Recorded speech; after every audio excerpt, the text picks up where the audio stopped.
Okay, so I'm going to be talking about middleware as a general abstraction. I'm really excited to give this talk because I've wanted to talk about middleware for a long time. I've used it for a long time, and I think it's something I haven't seen in wide use in the Ruby community, and I think it provides a lot of value. So hopefully you could take something away from this. My name is Hashimoto. That's my Gravatar and my Twitter handle, and also the handle I use like on GitHub and everywhere else. I made Vagrant, so if you use Vagrant, that's who I am. And just a really quick shout out, thanks to Engineered, because they're the reason I'm able to get here and speak and so on, and my company for letting me travel an obscene amount every year for conferences and not really work. So, so diving straight into the problem that I want to talk about is this problem of large classes. And it's been mentioned a few times today already in previous talks, and I'll just show you a real example. And I think the canonical example of a large class somehow always becomes the user model in any Rails application.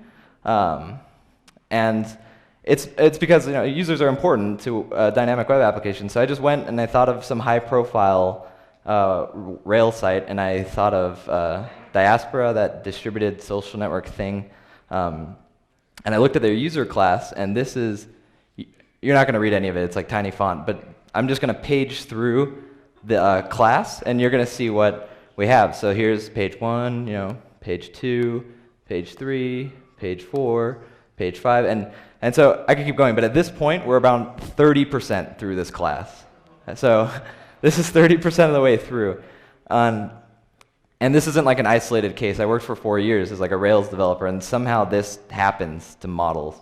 And there's a few problems with having this line count in a single class, and I think first and foremost is it's unapproachable. So if you suddenly hire a developer and you're Diaspora and you're like, well, let's add some strange feature to friend requests, I would say, just based on my personal opinion of dealing with code like this, that it's going to take a couple days to feel comfortable enough to actually modify that code, even if there's tests or something. It's just, there's so much that it's hard to reason about it. With all those methods and all that state in a single namespace, it's very unclear what each method actually needs when it's being called. So if you change this one method, is it going to have a ripple effect and break something else? And you might argue that you have tests that cover this, but I mean, come on, like our tests don't cover everything, and so this is going to happen. So why not just nip the problem before it's even a problem? And finally, on the same spirit, it is difficult to test a class like this because there's so much state that you need to set up to even start testing these methods that while it's possible, and if you find a failure, a test failure, it's hard to know what exact state combination happened to cause that failure and what's the real issue. So those are the major problems with this, and it's pretty widespread. So let me just mention, I guess, a potential solution, and this is kind of the thing I've seen picking up in the Ruby community, or for the past couple of years. It's pretty common now that we have this idea of we have a lot of logic, let's just mix in everything. So again, I wanted to find a real-world example, so to try to find another user class that actually mixes in things, I found it's a popular Rails authentication library called AuthLogic, which you might have used, and this is their session-based class, which is basically a user, and it looks like this. So now you have 30-something lines of code that all it does, like there's no effective line of code in here that does anything except include another module. And before I start talking about why this doesn't work, I do want to say I don't want you to get the wrong idea, because modules are awesome. When they're used properly, modules are great, and they should be used, and Ruby provides them, and I use them all the time. But for this problem that I'm showing you with large classes, I don't think it's the right solution, at least not wholly. You might be able to pull some things out into modules, but definitely not everything. So I guess the first problem I have is modules are meant to be these reusable blocks of code. You're meant to, I guess a canonical example would be enumerable that's built with Ruby standard library. You could just throw that into something, implement one method and suddenly you have sorting and all this other stuff. There was never any thought of reusability in this. If you act through this code base, only 1 or 2 of these modules is actually reused anywhere. So then the point of actually pulling these out in the modules was really just to reshuffle code so you feel better personally about the line count. Yeah, so now you approach this file and you're like, oh, I'm such a good programmer. It's like 30 lines of code. And I have like all these files and it's namespaced. And that's cute, but it doesn't actually help like any of the problems that I talked about earlier. It's still unapproachable. It's still difficult to test. I'll actually get back to testing in a second. But a second major problem, and I don't think people in the back can read the comments because the contrast kind of sucks. But actually all 3 of those comments inside the class body are warning people that somehow order matters on how these modules are included. And so those comments are the only indicator that order matters for these modules at all. So going back to the reusability, if you meant these to be reusable, someone's going to try to mix those in, and they're going to be in the wrong order, and it's not going to work. So you already like bit yourself twice with that reusability idea. So order matters, which isn't clear at all, except for those comments. And so now getting back to the hard to test part, they're in modules, so you might think, well, they're easy to test because then you create this fake class in your test, you mix in the module, and you start testing the methods, unit testing the methods. But actually, especially in models, and definitely in this case, these have such a dependence on active record, and some of these modules actually, like, I don't remember which ones, but let's just pick on a couple. This is probably not true, so I'm just going to pick on a couple. But let's say persistence doesn't work without existence being inside the class. And there's no way in a Ruby module to really encode that. And so you can't unit test persistence without existence, and suddenly you're like mixing these things you're testing, and you don't know what you're testing anymore. And again, like you have all those problems I talked about with the large class. You just wasted time pretty much by pulling these out. So mixins don't solve this problem. So before I talk about what does solve this problem, in my opinion, let's just go over what function composition is. It's my favorite baby. One day I'm going to have kids, and I'm going to just groom him to be as cool as this guy. I'm going to put sand in his fist and be like, make that face. Okay, so really simple function composition. This is going to be really elementary, but I want to make sure everyone's on the same page. Otherwise, you're going to be really confused later. So here's 2 methods. There's f and g. F adds 1 to a value and returns it. G multiplies 2, returns it, nothing sneaky. And here are those functions being composed. That's easy. So f of g of 1 is 3 because it doubles it, then adds it. G of f of 1 is 4 because it adds it and then doubles it. And now you kind of have to think on a higher level here, but this is actually what we want. And it's when you're making those mixins, well, let's just talk about the problems with those mixins. Let's see what we have. So these have a very clear ordering of what's happening. So order matters, obviously, and the order is clear of what's going to happen. There's very clear dependencies, especially if these are pure functions, because all that's needed are the inputs, and all that comes out are the return values. So it's very clear what's needed, it's very clear what comes out. They're very easy to test. They don't really share any state, hopefully. You could test them in isolation, and if you test them in isolation, they're going to work when they're put together, because as long as you cover the input-output cases, then you're going to clear. And finally, there's a true separation of logic. The F definition has a separate scope, variable scope, has different available. It's just in a different namespace, so it's completely separate.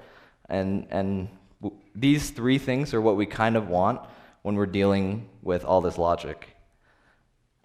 So the question is, that's a cool idea, but how does this function composition apply to this problem of large classes? And you know what the talk is titled, so the answer, at least my answer, is middleware, which up to this point has been a very specific thing. Probably the only time you've ever heard of middleware is in rack or something.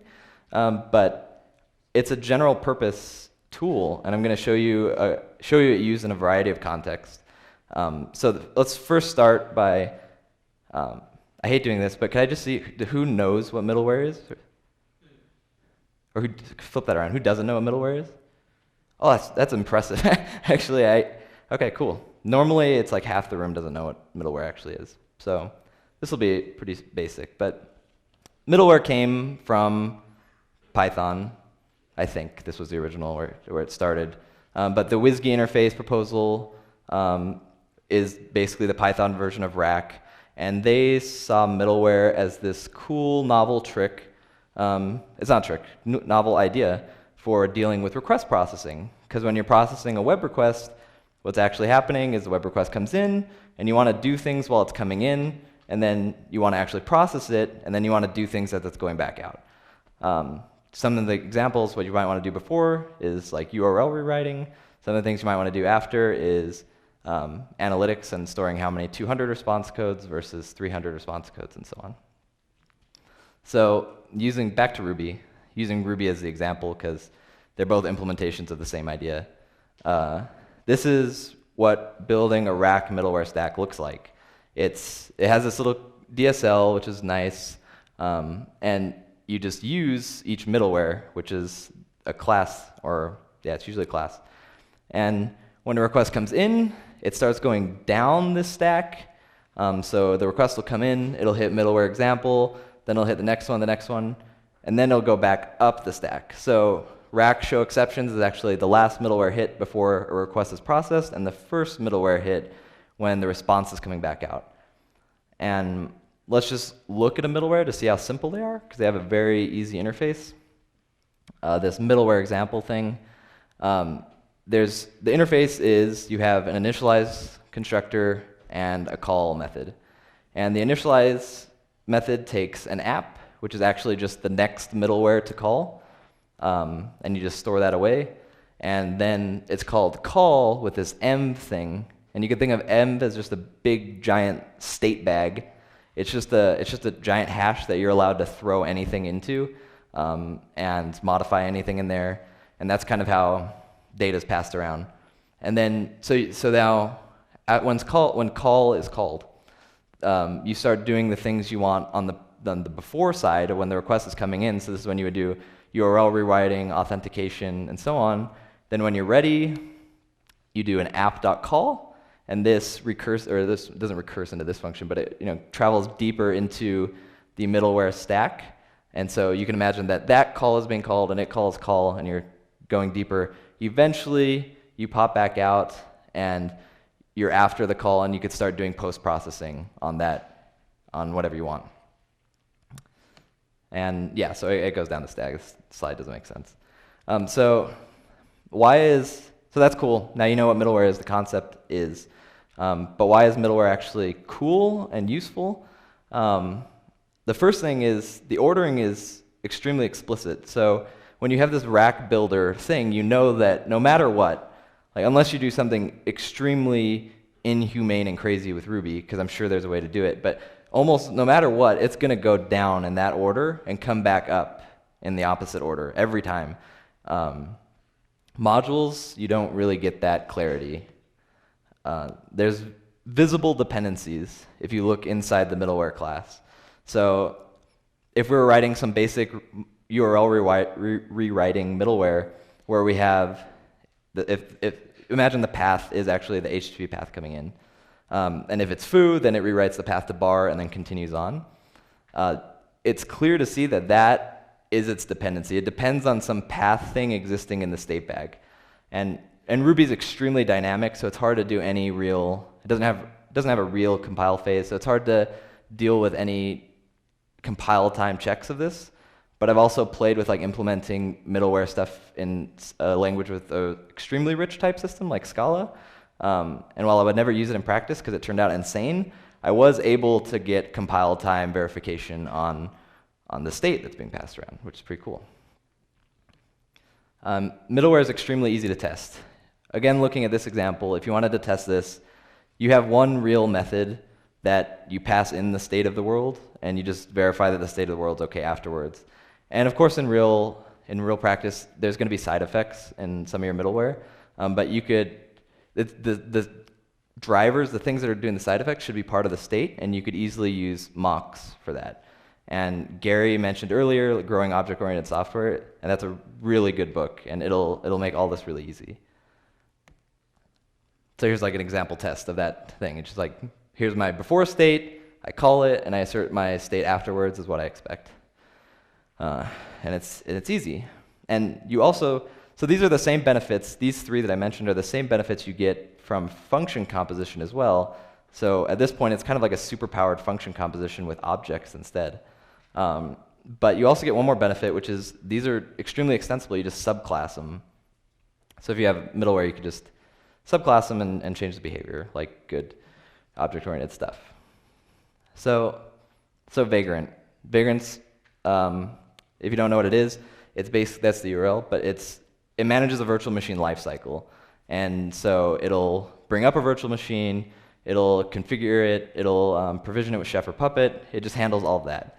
And I had the same issue as the user.rb in Rails apps, where I had like a vm.rb that suddenly was growing out of control a couple of years ago, and I started digging around.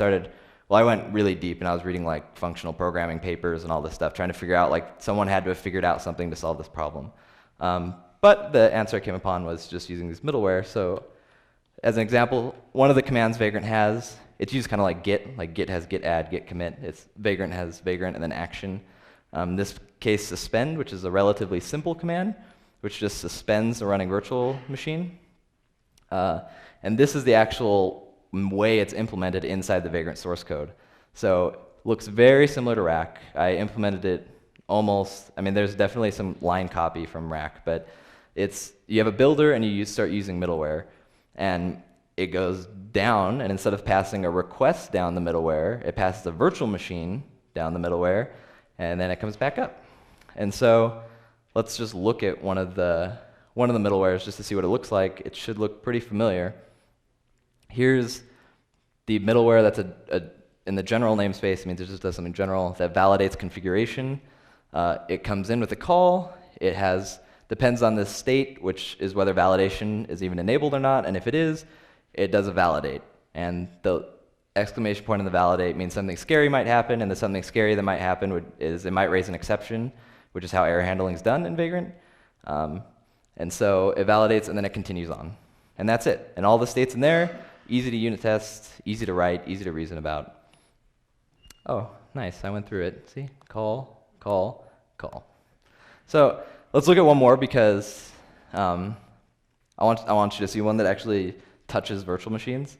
And check Extensible is really boring. It actually just works around like VirtualBox issues. So let's look at VM suspend. And again, it looks almost the exact same. In this case, it depends on the state of being the VM object. And if the VM's running, then it just suspends it. And this class clearly has only one responsibility. Its state's confined, and it's easy to reason about again. So Vagrant suspend is really simple. There's also a command called Vagrant up, which is like the big one. This is the one that everyone knows Vagrant for, and it does everything. So it potentially downloads some like 500 megabyte image. It imports the image into VirtualBox. It sets up port forwarding. It sets up shared folders. It configures with Chef. It sets up SSH. It names the VM. It sets a host name. I mean, it does a lot of things. So if this was a method in vm.rb, it would be, I don't know how many lines. It would probably be like 500 lines. But actually what it is this. And I don't know how far back you could read that, but this is just a huge middleware stack. I think it's 22. It's 22. So there's 22 middlewares that it goes through to actually up a VM. And just want to point out that those two top ones are actually reused from suspend. So these middlewares are completely reusable. And I reuse a lot. Like, these are reused all over the place, even the VM modifying ones. And I guess just looking at this, like, is this scary? I don't know. I think it's less scary than looking at a 3,000 line model file that's all in one method or split out even into other methods. It's still scary. And if I were to ask, I mean, I get contributions of Vagrant all the time, and I think that if someone had to modify the way NFS is done, they would see this and be like, oh, I probably need to modify the NFS middleware. And that would be right. And it wouldn't affect anything else, hopefully. There's a lot of state flying around in there. So now you've kind of seen this middleware thing used in web requests and then in this virtual machine thing, which I think are completely different playing fields. Like I'm hoping that you're seeing that middleware is kind of a general thing. But I do want to give you a real example as well of taking something that is not using this middleware abstraction and then using it. So let's go back to this user.rb file, and if I were working on the project, what I would do with this model. So I just picked out a random, well, it's not random, I looked for a good method to pick out, and I chose accept invitation. And good candidates for this middleware thing are generally verbs. If it's like model do something, so like user accept invitation, that's generally a flag that this could be pulled out into this logical sequence of middleware. So I have accept invitation. The next step is to figure out kind of the logical blocks that compose just some unit that could be isolated in some way. So this if self.invited is already a method, so that's pretty logically separated. This setup, which has no return value, so must be doing something side effecty, is probably a good idea as well. This huge block where it's setting up the user and saving it and error checking it is probably a good option. And then finally, deleting any invitations that this user had. So let's just look at one and how we would turn one into a middleware. And so I just chose the setup method. They're all equally easy.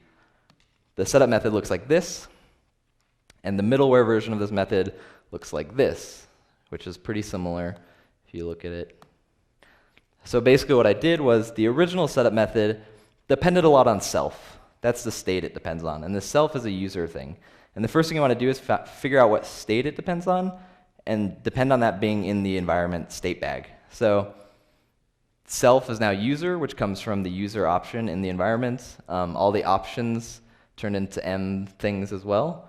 And then the other thing is, instead of returning when there's an error, I raise an exception. And exceptions work really well with middleware since you're composing functions. When exceptions are raised, they properly halt the middleware chain and start backing out in the reverse order. It's like magic that this just comes together.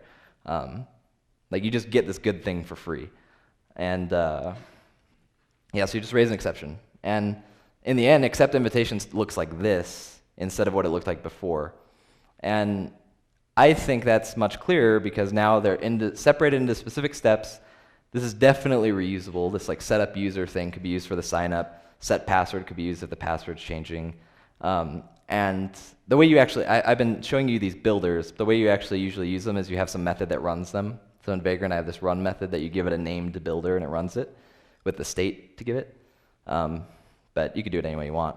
And so it's pretty simple as long as you just separate the logic out into these blocks and you just run them.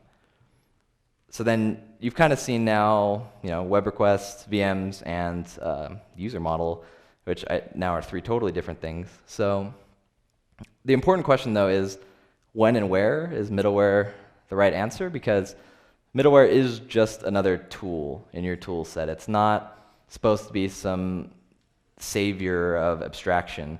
It's just like functions. It's just like classes. You just got to figure out where you use it properly. And use it, and you'll reap the benefits of choosing the right abstraction. So the first thing is kind of vague, which is reuse, because classes and functions fall into the same idea. But as you look at it, you could start to see, if you have two separate middlewares, and this time kind of building off the user.rb example, one accepts invites, the other signs up a user. They both need to set up the user. And this is where you could also use a function. But if you think of the benefits of the middleware, they have the isolated namespace, they're easier to test because you know the state and so on. So instead of sharing the state in the model, I would prefer to just pull it out into this setup user thing. And so I wanted to reuse it, so those two are being reused. Serial invocations of functions. So if you have some method, again a verb, verbs are almost always middleware, that's calling foo, then bar, then baz with some arguments, you could turn that straight into a middleware that just calls them in order. And I don't think Rax does. I've been using the Vagrant syntax and some, but Vagrant's middleware builder supports passing arbitrary like constructor arguments to that middleware class. Composition's also a good choice. So if you're doing calling foo on the result of calling bar on the result of calling baz, then that naturally turns into middleware, because remember, middleware is just kind of this super powered function composition. You just got to put them in the reverse order, in the order they're being called, and then call it with the initial state being the initial value, and it does the exact same thing. And that's pretty much it.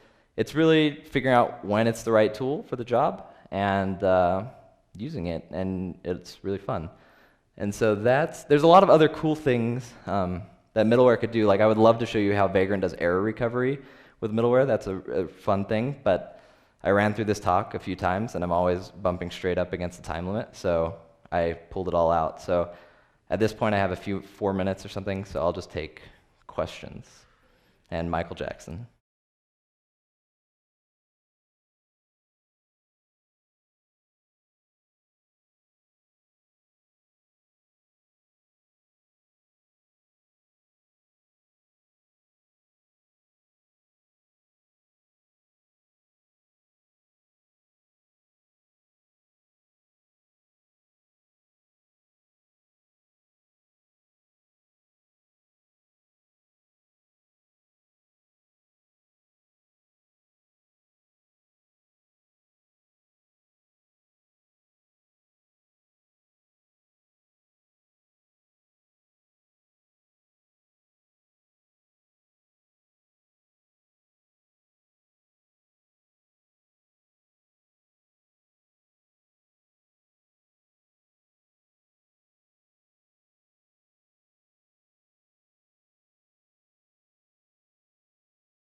Yeah, the state bag is not ideal.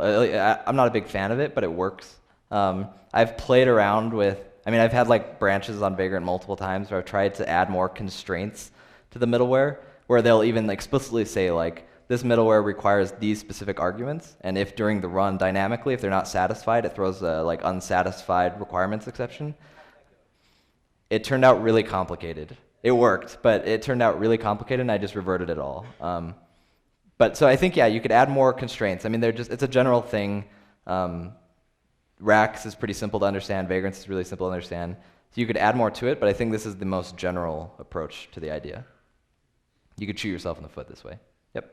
So have you generalized this so that you can use it in other circumstances like Vagrant? What I mean is there a library where I can just say, okay, I want this kind of the rack sort of setup where you bubble down through and right. back up? Right now, the middleware stuff is all still in Vagrant, but it has no ties to Vagrant whatsoever. So it'd be pretty easy to pull it out. It's pretty simple to implement, but I think a library would be beneficial. It's pretty simple. It's just like you have an array of classes, and you just call in order, and then you call it in reverse order, and that's all it is. It gets more cool, like I said, when you start doing neat error recovery tricks and stuff like that. But yeah, I'm pulling out into a gem would be like I could do it today. Do it. I'll think about it. I need to come up with some dumb name that Ruby projects always have. Middleware. So did I answer your question? Yeah. Yeah. Okay. You gonna be in the hackathon? Huh? Are you gonna be in the hackathon tonight? Yeah. Okay. Yeah. Let's do it tonight. Okay. Perfect. Jack. Here, so I want to hear how Vagrant handles errors. Okay. So really quick, how it handles errors. I have this cool thing I call it the warden, and the warden actually inserts itself between every middleware. So instead of doing use ABC, when you actually run the middleware, it does use A, use warden, use B, use warden, and it calls the next middleware, rescues errors, and then when it rescues errors, instead of calling call in the reverse order, it starts calling this method called rescue. And I think it can't be called rescue because that's a keyword, it's called recover. And recover allows you to do recovery, and that's neat because I not only recover from exceptions in Vagrant, I also recover from signals like Control-C, does the exact same thing. Control-C flags this boolean, which when the warden sees that that's called, instead of calling the next middleware, it actually halts it and reverses back out. And so it makes error recovery really nice, and it's worked in every case. Yeah. Any other questions up there? So why don't you inject across the middlewares and return a new environment each time, and that way you can throw the call stack or where you at? Oh yeah, the call stack, it just has never become an issue, but it could be, yeah. Because yeah, you're just building the call, this recursion, so it will stack overflow at some point. So it became an issue in Rails specifically. Oh, it did, okay. Well, I'll build this gem, and then you can submit a pull request. Yeah. That is a question over here. Last one. Yeah. Okay, last one. I know, this basically is the same sort of thing. So I like middleware as a pattern a lot, but Rails has demonstrated that it's really, really bad for performance, and it's also really hard for debugging because you have a call stack that's like 40 deep, right? So Yeah. I guess like, is it less of an issue in Vagrant because you tend to have less, like you have 20 there for your largest commit? That's right? a lot. So do you think that there's some sort of relationship between the number of middlewares you use to where the pattern is appropriate, or is there something that you just haven't had a problem with being necessary? I haven't really had a problem with debugging. Vagrant has some okay logging, like it logs whenever each middleware is being called, and if you have debug on, it actually dumps the state bag as well, so I could instantly recover the state that caused it. But I can see where it becomes an issue.